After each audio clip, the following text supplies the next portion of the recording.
Okay, good morning, everyone. Thank you so much for joining me for today's market snapshot. Today is the 8th, the 7th of August 2024, and I'm happy to be with you all to go through the markets for today. For those of you that are joining from wherever you're joining, you can also find the snapshot on my Twitter page or profile, which is Norbert K. Barige on Twitter. So going through the markets for today, we've had a very eventful day so far in the markets where we have seen some move higher for the JPY pairs as well as also the stock indices. So today we got some comments from the Japanese deputy governor indicating that the Bank of Japan is ready to respond where there is market turmoil, and of course that is in light of the recent decline we saw that took place on the Nikkei 225, which of course is available for trading on FX Pesa's platform. So as a result of the rate hike that took place last week on the 31st of July, we saw that the Nikkei responded negatively and we saw a sharp drop on the Nikkei. And of course, this drop seems to be recovering very nicely on the back of these remarks from the deputy governor. Now, looking through a snapshot, of course, as the prices for the cash indices, we are seeing that most of them are looking bullish for today. We are seeing that the DE40, the German index, has recovered very nicely from its lows that we had on Monday. And of course, that is on the back of a bit of optimism entering through the markets and, of course, allowing a bit of recovery. Now, crossing over to the forex, we are seeing Euro USD is still declining from its Monday highs. That was after the strong NFP number, with the weak NFP number we got from the US, where we saw a decline from 179k to 114k. GBP USD is also holding a bit of bullish momentum there, but still on its decline from its weekly high. And we are seeing USD JPY very strongly up, and of course the other JPY pairs. Crossing over to the stocks, yesterday we had a bit of a move higher on some of the stocks, like in the Mag 7. We saw a push higher also on the financials, and of course all those supported a bit of a buy on the indices from their Monday lows. Looking over at crypto, again, these are also available trade on FX Pesa's platform. We're also seeing a bit of recovery there for a number of the cryptos on the back of a bit of deep buying. Now, crossing over to the economic calendar for today, generally, what I can say is that this week we do not have that much economic data that is impactful on the markets. We've just been having a bit of data. We had some PMIs on Tuesday. We also had some data coming out from Reserve Bank of Australia. And of course, now, as of today, Asia session, we also had some data coming out from on New Zealand. We have some labor statistics there on the labor change quarterly basis. We also had a participation rate also increasing nicely there. We are seeing a relatively bullish NZD as of today morning. And of course, I believe that is on the back of relatively strong data that we got from there. NZUSD is up about 0.6% on that's strong data. Now, going over to Chinese data, we had trade balance data coming out from China. We saw a bit of a decline there from 703 billion to around 601 billion. There was a bit of a sharp decline on exports, possibly contributing to that increase on a decline on the trade balance, and we also saw there was a sharp increase on imports there. Looking at the euro data for today, we also got a trade balance for Germany. Looking a bit, there was a bit of a decline also there. I suspect that's also contributing to that weakness we are seeing on a euro USD, and we'll be able to see on the charts how they are moving. Now, we also have the interest rate decision for Uganda, but of course that is not tradable. Shall just take note of that. Going, of course, to USD, we have the crude oil inventories. Those ones are going to be coming out at 5:30. We've been having a relatively bearish oil price. That is, of course, on a recession fears and subdued demand on for in the oil market. But I'm expecting that we could potentially see a bit of a recovery there if we get a decline on crude oil inventories, and of course, if we see an increase on crude oil inventories, then we can expect to see a move higher there. Now, looking briefly at some of the commentary you got from Bank of Japan. So yesterday there was a statement that came out, and it was indicating that Bank of Japan is likely to respond to the market turmoil that is currently happening in the markets. And today we had a lot of commentary, so you can see some of these comments came out at about 2 hours ago, and also we had some comments that also came out at about 5. So now Bank of Japan mentioned, or they came out and they said that they are going to respond with some stimulus. That is on the 8th of August. That's going to be tomorrow. And some of these comments allowed us to see some strong movement higher and a bit of risk on sentiment in the market as of today. But we're not too sure how far long this is going to stay, because there are still a number of risk events that are currently pressing lower on risk on sentiment, like the imminent attack by Iran. We're also seeing that there have also been some kind of recession fears. There is a recession indicator called the SAM recession indicator, which has historically showed signs of recession, and it also indicated that in 2024 there could possibly be a recession. Now, this news of bond asset purchases by the Bank of Japan is actually what has caused a move higher for the indices, most especially the Nikkei, that's actually sharply higher from its lows that it had on Monday. That was the 5th of August. Now, in addition to that, the deputy governor for Bank of Japan also indicated that market volatility is very large, so we'll keep a close eye out on the moves and their impact on economy and prices. Take note that whenever you have a relative declining stock market, it affects investor confidence. So, of course, the bank is essentially trying to calm some of those fears and try to provide some stimulus to help the stocks from dropping too quickly and too rapidly. Yeah, so let's cross over to the charts and see how the markets are moving.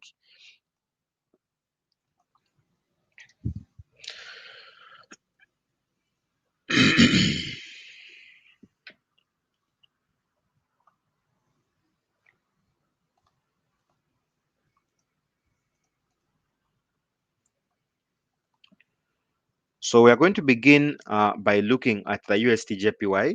So for the USD JPY, if for those of you that might have traded during the Asia session, I'm sure you most likely must have gotten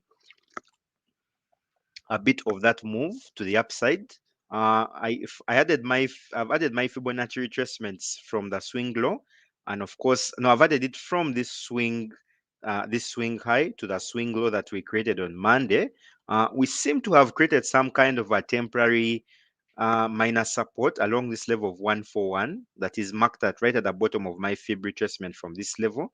And of course, if you go to the 15-minute time frame on the USD JPY, you will see that today we had a relatively steady uptrend from that swing low, and it's currently holding to the upside. Let's just give a moment for the chart to load.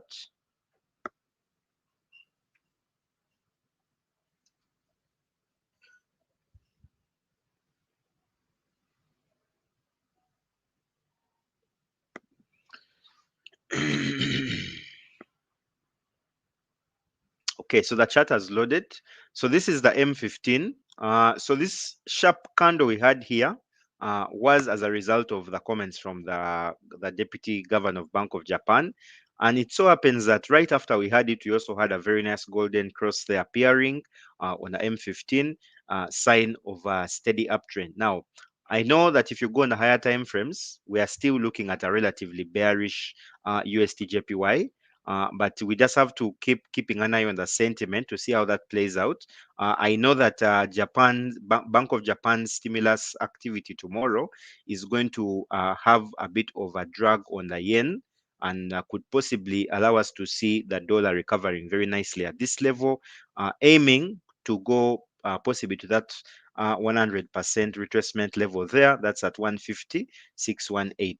It's also important that we may have to keep an eye on the DXY to just see generally how strong the DXY is.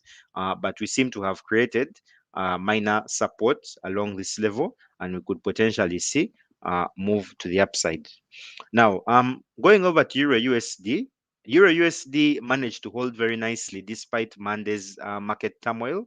As the other risk-on currencies were selling, Euro USD managed to hold its price action very nicely towards this level. But then on Tuesday morning, rather on Monday afternoon, when the other risk-on assets were recovering, the indices recovered, GBP/USD recovered. That is when we saw Euro USD giving into a sell. So currently, we are trading just around that 61.8% fib level from this swing high here. I'm expecting that over the course of the day, we might see a bit of a recovery towards this level to the upside. The euro is benefiting a lot from renewed signs of weakness in the US economy, and of course now that is helping us to see a relatively weaker dollar. Now, in addition to that, the Fed is there have been some expectations that the Fed is going to cut rates soon, and that could, of course, suppress the dollar in the short term. So I'm thinking we should see the euro possibly recovering. It might have a bit of a hard time selling, and of course, we also do not have that much economic data that's really causing the euro to sell. So we might see a bit of a recovery there. And of course, if we break below this 50% retracement, then I think the euro will now come and fill this imbalance that was created from the jobs data we had on Friday. Now, going to GBP/USD. GBP/USD has been having a steady downtrend, as you can see. We marked our swing high around this level here. I hadn't extended my fib levels, but this is where I marked them from. So if I'm to extend them all the way to this way, this is where we are currently at. We are currently in a discount zone on Euro USD on the H4 time frame, and we are begging for much higher levels here. There seems to be a bit of hesitation, but if you look at the trend we are seeing on this particular pair, it seems to be creating a lot of bearish flags, indicating to us that there is a lot of weakness that keeps popping up for this particular currency pair. Now, the other thing that is providing a bit of weakness for the pound dollar is the expected rate cuts from the Bank of England. First of all, they cut rates. That's one. And they have also indicated that they could possibly be looking at more rate cuts. Now, I'm just curious about the number of bearish flags you have appearing on this chart, indicating that there are signs of more bearish momentum. However, it seems to be holding this support level very nicely, the minor support on a H4 time frame, that is also above its June low. I'm expecting that we could potentially see a bit of recovery off this level, but that is really going to depend on the DXY. If, however, the DXY recovers, then we should have a nice break on that rising wedge that could send us back down there. Now, looking on the fundamentals side of things, we don't really have that much data. Traders are mostly waiting for next week's CPI for us to get an indication on how inflation is looking like in the US and how it's trending. And of course, if we get a strong CPI reading, that could allow us to see further lows for the pound. But just keep monitoring the price action there to see how it recovers, possibly to these levels up here. Now, crossing over to gold, gold has been holding demand very nicely. I think it's just on the Monday afternoon, as we saw a lot of sharp selling for commodities, and rather for the metals, silver, palladium, and of course gold couldn't survive. So we saw gold heading back down, and of course it entered it briefly almost touched into this demand zone here, but again after going briefly lower, we didn't see it getting into this area here, and gold is now back into its demand zone right here. Now, there has been some indication that Iran is going to retaliate, and I believe that is what is keeping gold on these tenterhooks around this level, waiting for a potential break to the upside. It's looking relatively bullish. It's not having that much sign that it's going to start selling soon. It's holding this level very nicely. Currently, there is some kind of an asymmetrical pattern on gold on the H4 that could allow us to see a bit of a break, possible to the upside. There haven't been indications of when Iran is going to attack, but that is the one particular risk event that is allowing us to see a relatively strong gold that would allow us to see gold possibly break into the upside. Now, crossing over to the indices, I've marked rising wedges on the indices here. This is on the H4 time frames. The price action on the indices have been rather interesting. We have been seeing them opening up with sales at cash open, that's at 4:30. And then at about 9 p.m. to 10 p.m., we have been seeing them sharply selling. We saw that happening yesterday. We also saw that happening on Monday. That was after the sell-offs that we had during the London session. So at the moment, I'm just keeping an eye on the Nasdaq around here. Yesterday, it hesitated along that level of 18,400. It just briefly touched it before selling back. Then, of course, it recovered again during early London trading, and it's now holding price action there. We are currently in the earnings cycle for Q2, but they seem to be the most of the strong earnings are out. We are only waiting for Nvidia, which is not going to report until the 28th of August. So for now, I think we are going to see a lot of selling momentum for the Nasdaq. It seems to have held this level very, very nicely, and either we are going to range within this zone here, and of course, if we fail to range there, then we should have a breakout either to the upside or to the downside for this particular pair, rather for this particular index.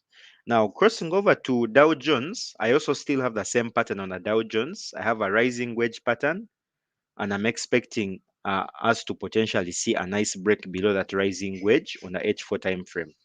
The Dow Jones also, just like the Nasdaq have indicated, opens at when market opens at 4:30 p.m. We tend to see a very sharp move to the upside, and then by about 10 p.m., an hour to the close of the trading, we immediately see it retracing. Now, this is a typical sign of typical secular bull markets, where we tend to see signs of we see the same signs that we normally see in bearish markets, where you have very, very sharp buying and, of course, very, very sharp selling.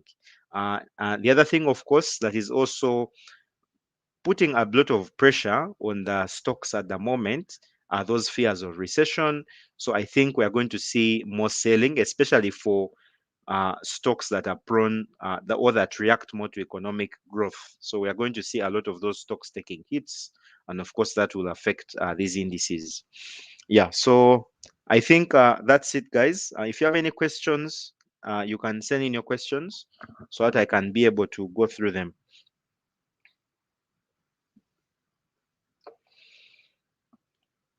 Yeah, so on the charts I use moving averages. I use 2 period moving averages. This is the 200-day and a 50-day. So the 200-day is typically one. It's a longer period moving average, and I just use it to gauge trend in the market. And then, of course, the blue one is the shorter period moving average. Whenever I see a break of the blue one above the red one, it normally gives me an indication that we're going to see a rising market. And whenever I see the blue one, rather the red one going above the blue one, then it usually gives me an indication that we're going to see a bit of a selling market. So that's how I use the moving averages, just to track trend in the market. Most promising pair to trade today, I would possibly maybe want to keep an eye on GBP USD. Again, that's also a good question. That's a good question. I would want to keep an eye on GBP USD. First of all, fundamentals are really wanting at the moment in the markets. Would not really have any fresh economic data aside maybe from the sentiment that we are seeing from Monday of the Japan reverse carry trade or the unwinding of the carry trade. Then, of course, those recession fears and all those risks are playing a part. But I would want to keep an eye on GBP USD, possibly looking for a break to the upside. I have a rising wedge pattern, but that does not mean that I will not look to buy it. The rising wedge is typically a pattern that should send us to buy to sell, but I would be looking to either buy or to sell depending on how the market moves. So if I see a break above this level here, then definitely I would be looking to have a buy stop triggered uh, to aim for a move to the upside. But like I've mentioned, the price action is not really providing that much indications that we are going to buy. We might see more ranging than any definite move to the upside or to the downside.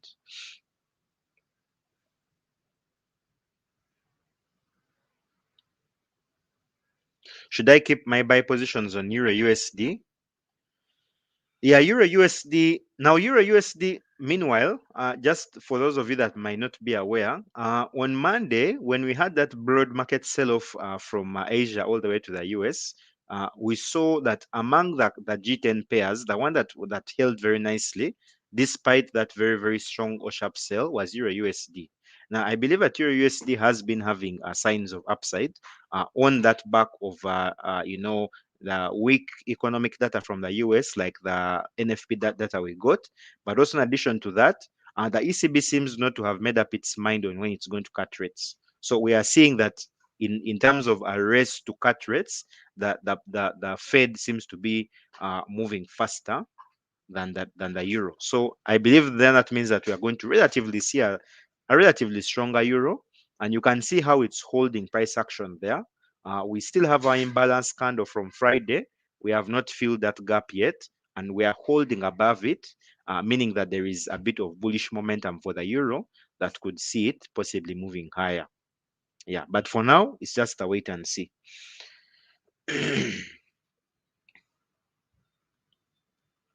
Yeah, our classes are available in Kampala. You can come to Rumi Building along Lumumba Avenue. There are classes available for free. That's at 1 p.m. and 5.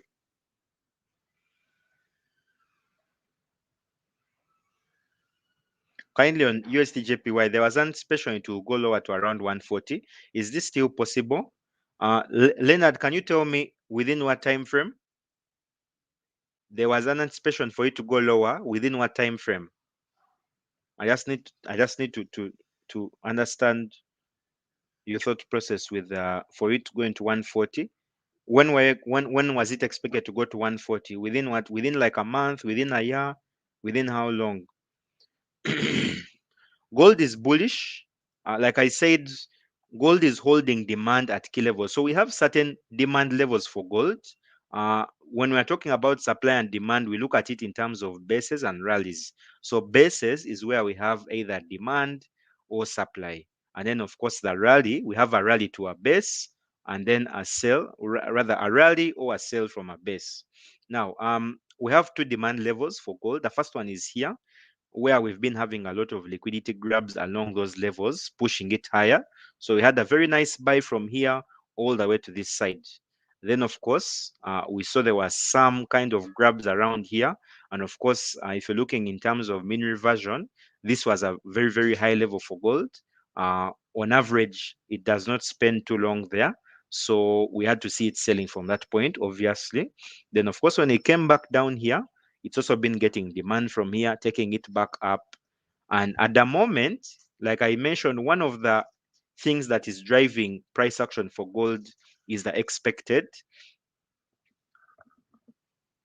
One of the things that is driving price action for gold is the expected invasion by Iran, or rather retaliation by Iran. So soon as we get some developments on that area, I believe gold is going to break.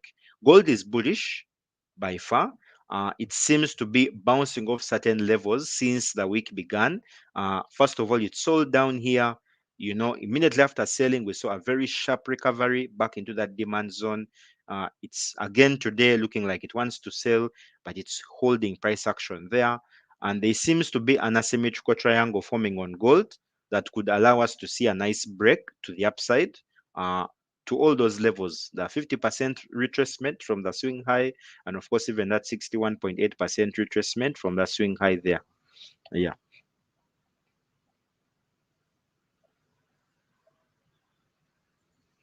Yeah.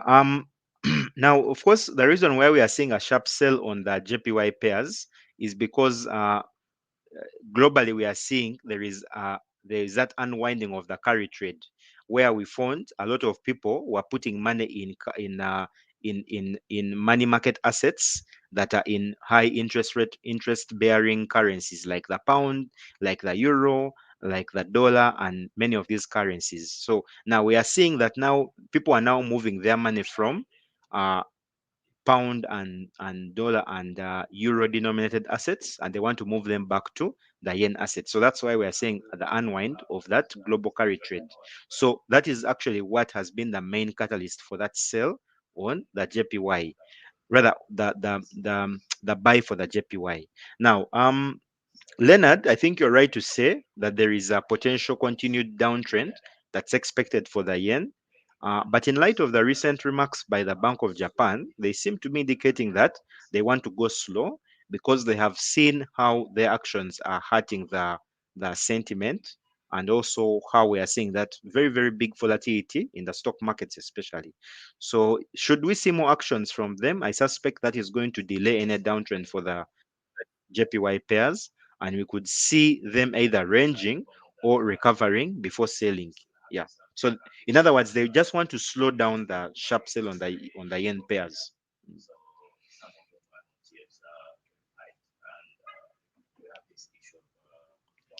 Uh, Emmanuel, you're asking, is GBP JPY and USD JPY always have the same moves? Yes.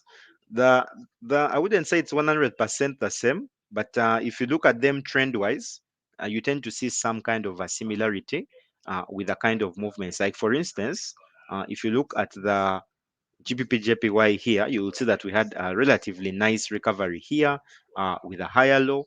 And of course, now when you come to USD JPY, it also printed the same thing on a H4 time frame, also creating a higher low. So there are two currencies that tend to have close to similar patterns. Yeah.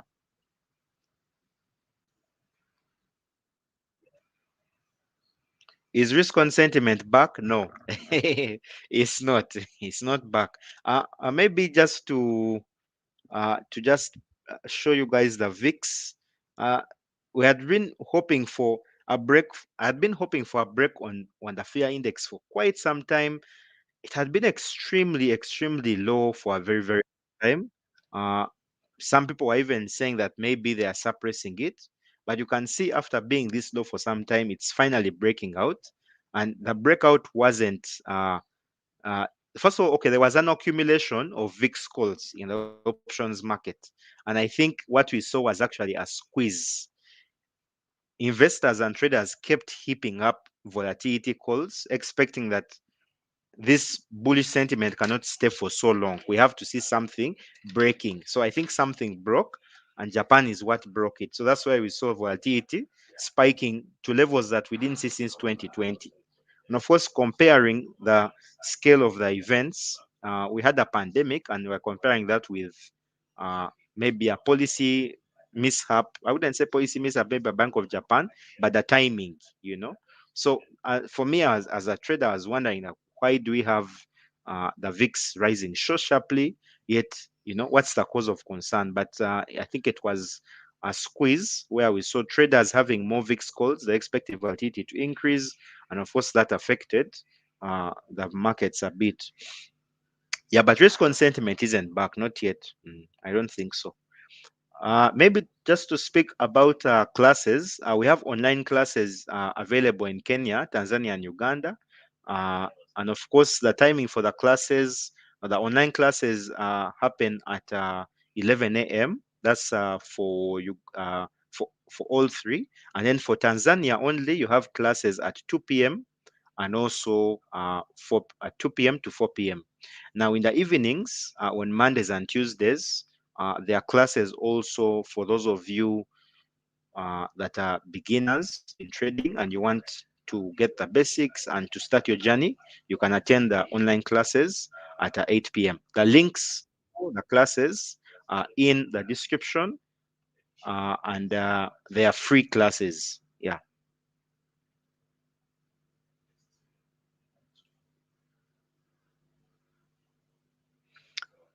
Dennis, you're saying with all revisions of the NFP and employment data in the US means they are trying to prop up the employment sector.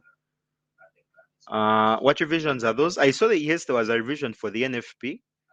The NFP number was revised down from 206 to 179. It could be maybe because of a delay a delay in the data, but also the other thing is that Dennis, the NFP numbers previously, what was propping up the NFP numbers was that Americans were getting part-time jobs, and since all that data is also taken into account when they're coming up with the NFP number, it was showing us that all is rosy, but all actually wasn't rosy. And then soon as we saw less and less Americans taking on part-time jobs, we're now actually seeing the real kind of jobs that are being created every month, and they're actually slowing. Yeah, awesome. I think that's it, guys. If you Awesome. Guys, if you'd like to get in touch, there are comments. There's something in the description there. In case maybe you want to start your journey trading, if you want to join a class, or if you want to get one of FX Pesa's trading accounts, either the standard account or the premier account, you can open up those accounts from the description. Awesome. And if you want to connect, my my Twitter account is there, Twitter handle is there, and we can engage on the X app, on X rather. It's actually X. Some of us are still used to calling it Twitter. Awesome. Thank you everyone, and look forward to seeing you guys for the next snapshot. And happy trading, everyone.